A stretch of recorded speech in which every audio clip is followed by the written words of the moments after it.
So, hello everyone. Hope you all are doing good. As we have already discussed about Porphyria's lover, ठीक है जी, इस story के बारे में हमने डिस्कस किया था और आज हम एक क्वेश्चन करें 10 मार्क्स में आपके पेपर में पक्का आता है, ठीक है, कि जो पोर्फिरियास लवर जो पोएम है जो रॉबर्ट ब्राउनिंग ने लिखी है वो एक ड्रामेटिक मोनोलॉग है।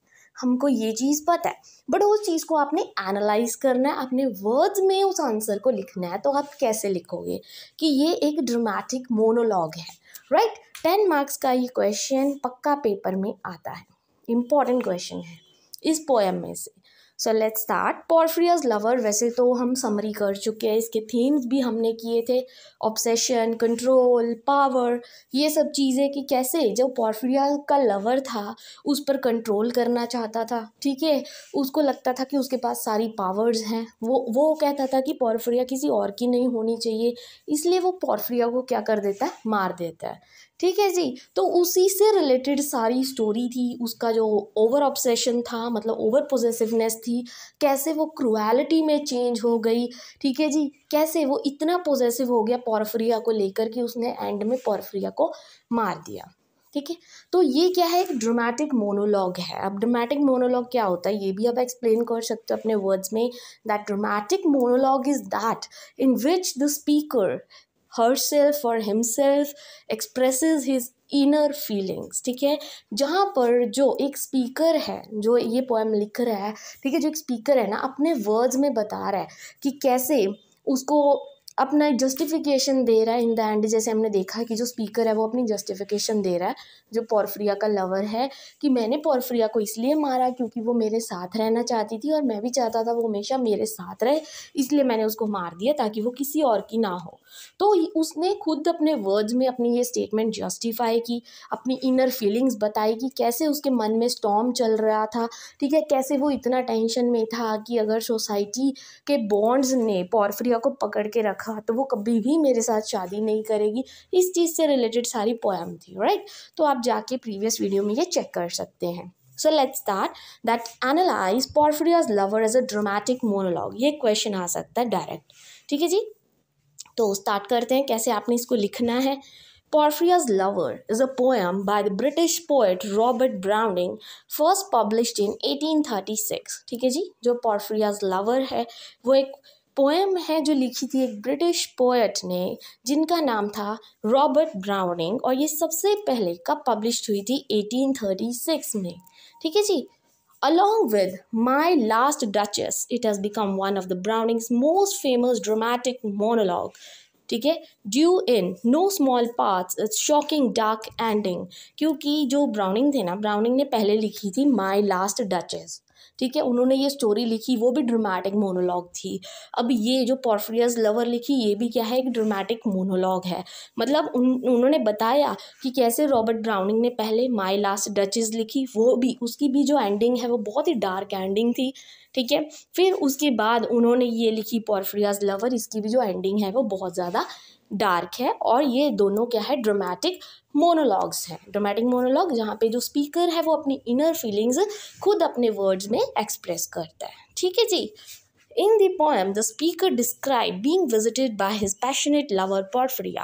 इस पोएम में स्पीकर बताता है कि कैसे जो उसकी लवर पोर्फिरिया है उसको रात में मिलने आती है। आपने लाइन पढ़ी थी, मैंने बताया भी था लास्ट टाइम आपको उस वीडियो में कि पोर्फिरियास मेट हिज लवर, ठीक है, met a lover in a stormy night, कि बहुत ज़्यादा उस टाइम बारिश पड़ रही थी जिस टाइम पोर्फिरिया अपने लवर को मिलने गई। After realising how much she cares for him, जैसे ही जो पोर्फिरिया है उसको रियलाइज़ हुआ कि उसका जो लवर है उसके लिए बहुत ज़्यादा केयर करता है, how the speaker strangles Porphyria and then props her lifeless body up beside him, ठीक है जी। बताया गया कि देखो इस स्टोरी को, जैसे मैं क्वेश्चन पहले समझा देती हूँ अच्छी तरह से, अगर आपको फिर भी समझ नहीं आया, कि इसमें देखो बताया गया कि जो पोर्फिरियास लवर है वो जो एक पोएम है वो एक ड्रामेटिक मोनोलॉग है, राइट, जहाँ पे स्पीकर अपनी फीलिंग्स बताता है कि क्यों उसने पोर्फिरिया को मारा था, ठीक है। तो उन्होंने बोला, फिर अब वो स्टोरी समझा रहे हैं कि एक्चुअल में स्टोरी में क्या था, कि जो पोर्फिरिया अपने लवर को स्टॉर्मी नाइट में मिलने गई थी और पोर्फिरिया जो है वो बता रही है पोर्फिरिया अपने वर्ड्स में कि जो उसका लवर है उसको बहुत ज़्यादा प्यार करता है, बट इन दी एंड ये देखने को मिला कि जब पोर्फिरिया अपने लवर को मिलने गई, ठीक है जी, उन दोनों ने कुछ मोमेंट्स हैं जो साथ में स्पेंड किए। फिर उसके बाद जो पोर्फिरिया का लवर है उसने क्या किया, पोर्फिरिया को मार दिया और उसकी जो डेड बॉडी थी उसके पास बैठ के उसको निहार रहा था, ठीक है जी। फिर उसने अपनी जस्टिफिकेशन दी कि जो पोर्फिरिया है वो मेरे साथ रहना चाहती थी हमेशा, ठीक है, सोसाइटी की बाउंड्रीज को तोड़ के मेरे पास आई इतनी रात को, जबकि गर्ल्स को बिल्कुल भी ये चीज़ें अलाउड नहीं थी, ठीक है। उससे पता लगता है कि जो पोर्फिरिया है अपने लवर को बहुत ज़्यादा प्यार करती थी और इसी बेसिस पे जो उसका लवर है वो उसके लिए ओवर पॉजेसिव हो गया and it reach to cruelty, और जिस वजह से उसने क्या किया, पोर्फिरिया को मार दिया, ठीक है। He then concludes the poem by announcing that God has to punish him for his murder, ठीक है जी। फिर उसके बाद उसने खुद ने बोल दिया कि हाँ, उसने कंक्लूड किया, ये अनाउंस किया कि जो गॉड है, गॉड अभी उसको पनिश करना चाहता है क्योंकि उसने पोर्फिरिया को मार दिया। उसको खुद को रियलाइज़ हो रहा है कि उसने पोर्फिरिया को मारा, बट उसने क्यों मारा उसकी भी उसने जस्टिफिकेशन दी कि मैंने पोर्फिरिया को इसलिए मारा क्योंकि मैं चाहता हूँ कि वो हमेशा मेरे साथ रहे। अब वो हमेशा मेरे साथ रहेगी, अब वो किसी और की नहीं हो सकती, right. While the speaker is often taken to be a mad man, यहाँ पे बताया गया जो स्पीकर है, जो एक्चुअल में पोर्फिरिया का लवर है, वो बहुत ही मैड मैन है, दिमाग खराब है उसका, सरफिरा है। ही इज़ वेरी ट्विस्टेड, मतलब मोटिवेशन सीम्स क्लियर, उसकी मोटिवेशन सीधी दिख रही थी कि उसका क्या मोटिव है in killing पोर्फिरिया।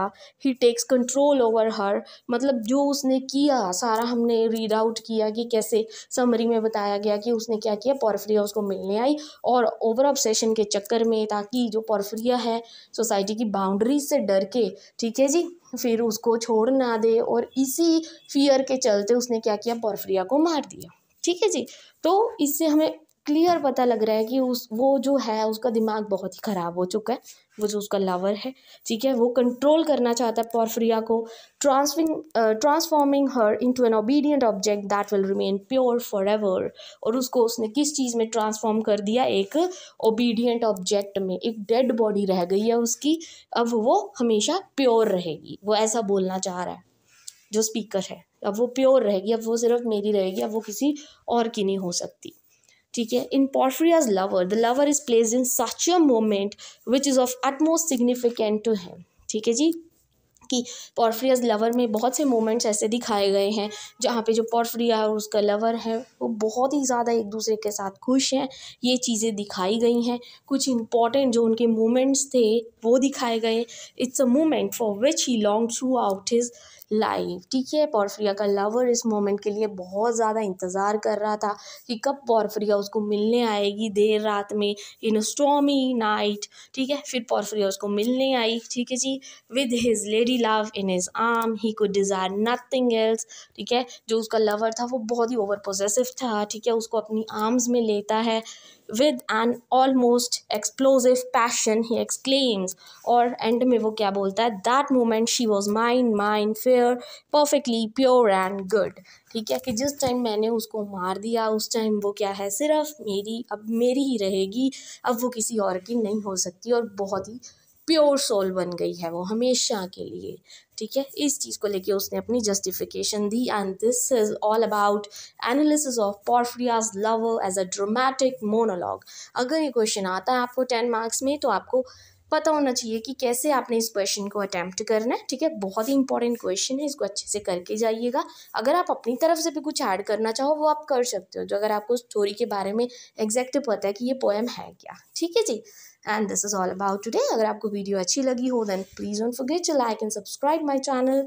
Thank you very much.